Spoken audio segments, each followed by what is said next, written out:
So, Mr. Ambassador, today we have some significant diplomatic news centered around President Macron, the president of France, who spoke today with President Zelensky of Ukraine, and then, with his encouragement, had a 90-minute phone conversation with President Vladimir Putin in Russia.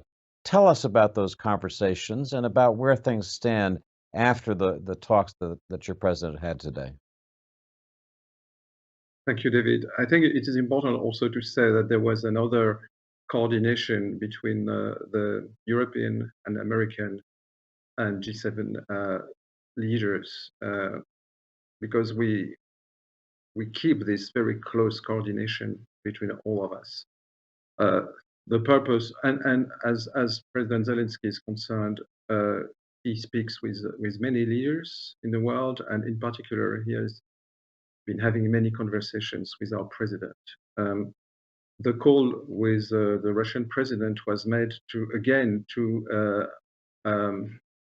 demand a ceasefire, but also more precisely also to ask for the immediate stop of attacks against civilian residential areas and against civilian infrastructure, and to provide for humanitarian access.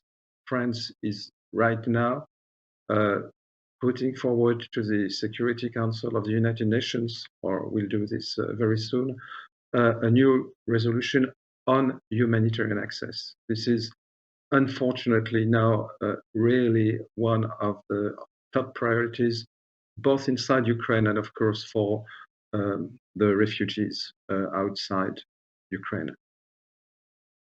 So, Mr. Ambassador, reading the initial accounts of the conversations between President Macron and President Putin, President Macron called for a halt on all airstrikes and attacks on civilians, as you said, preservation of civilian infrastructure, road axes south of Kiev.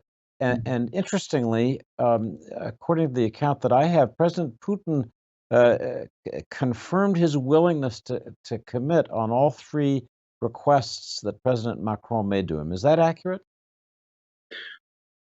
Yes, but we will see. For other commitments he made, of course, we will see in the reality what happens.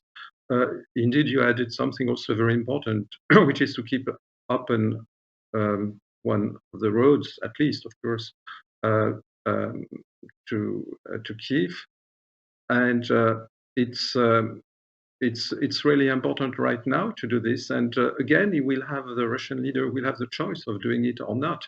The fact that he committed himself to it in the conversation doesn't mean anywhere that he changes his general attitude. But at least this humanitarian question and the protection of civilians, we'll see what happens.